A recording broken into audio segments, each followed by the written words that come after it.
Supreme কোর্টের নির্দেশে বদলে গেল ভোটার হিয়ারিং। যাদের মেসেজ আসেনি তারা কি করবেন?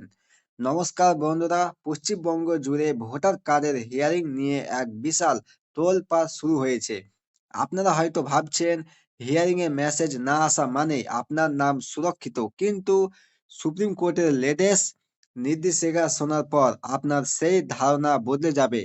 প্রায় 1,25,00,000 মানুষের নামের তালিকা বড় ধরনের গরমিল বা লজিক্যাল ডিসক্রিপেন্সি পাওয়া গেছে। কেন আপনার ফোনে মেসেজ আসেনি? মেসেজ না এলেও কি আপনার নাম কাটা যেতে পারে? আর সুপ্রিম কোর্ট ঠিক কোন নতুন নিয়ম আজ জারি করলো? আজকের ভিডিওতে এই সব প্রশ্নের উত্তর দেব। ভিডিওটি আজ পশ্চিমবঙ্গের প্রতিটি মানুষের জন্য অত্যন্ত গুরুত্বপূর্ণ। তোমরা যদি আমার চ্যানেলে নতুন হয়ে থাকো, চ্যানেলটিকে সাবস্ক্রাইব করে পাশে থাকা বেল আইকনটি প্রেস করে দিবেন। চলুন ভিডিওটি শুরু করি। তো দেখুন, যে সুপ্রিম কোর্টের নতুন নির্দেশিকা কি। সরাসরি খবরে আসি।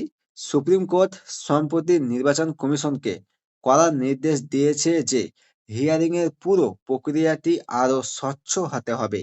আদালত জানিয়েছে প্রায় 1,25,00,000 ভোটারকে লজিক্যাল ডিসক্রিপেন্সি বা তথ্যের অমিল ক্যাটাগরিতে রাখা হয়েছে।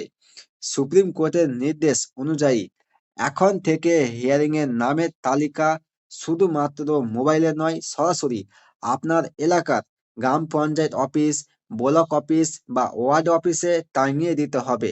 এর মানে হলো, যদি আপনার ফোনে মেসেজ নাও আসে, তবুও আপনাকে ওই লিস্টে গিয়ে নাম চেক করতে হবে।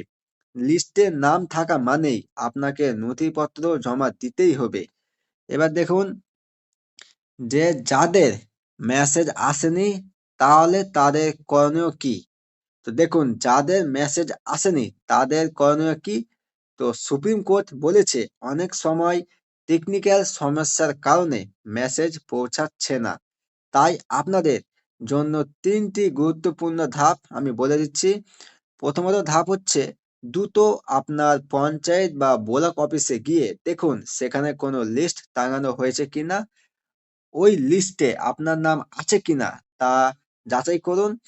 দ্বিতীয়ত হচ্ছে যে আদালত নথিপত্র জমা দেওয়ার জন্য আরো 10 দিন অতিরিক্ত সময় বাড়িয়ে দিয়েছে। এইটি হচ্ছে একটা খুশির খবর। তাই ভয় পাবেন না, আপনার কাছে যথেষ্ট সময় আছে। আর তৃতীয়ত হচ্ছে, যদি আপনি নিজে সশরীরে যেতে না পারেন, তবে সুপ্রিম কোর্ট অনুমতি দিয়েছে যে আপনি আপনার পরিবারের কোনো সদস্য বা এলাকার বিএলওর মাধ্যমে নথিপত্র পাঠিয়ে ভেরিফিকেশন করাতে পারেন। এটি সাধারণ মানুষের জন্য এক বিরাট খুশির খবর।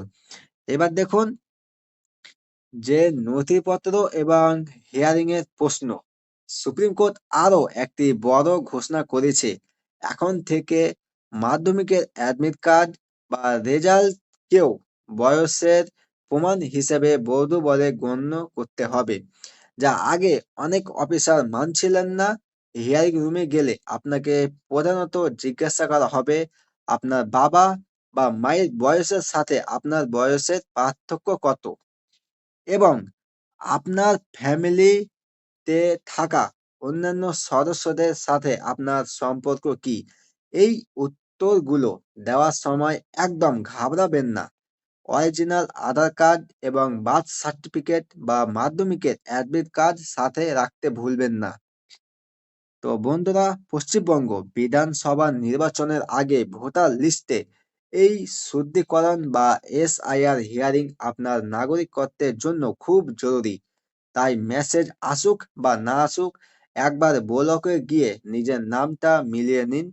ভিডিওটি ইনফরমেটিভ মনে হলে আপনার পাড়ার গ্রুপে বা বন্ধুদের সাথে অবশ্যই শেয়ার করুন, কারণ এই খবরটি অনেকের কাছে এখনো পৌঁছায়নি। আপনাদের মধ্যে কার কার ফোনে হিয়ারিং এ মেসেজ এসেছে বা কার কার আসেনি, কমেন্টে অবশ্যই আপনার ব্লকের নাম সহ জানান। আর এই রকম গুরুত্বপূর্ণ সরকারি আপডেট সবার আগে পেতে কাশির টেক ফরওয়ার্ড চ্যানেলটি সাবস্ক্রাইব করে রাখুন। দেখা হচ্ছে পরের ভিডিওতে। ততক্ষণ আপনারা সুস্থ থাকুন, ভালো থাকুন। ধন্যবাদ।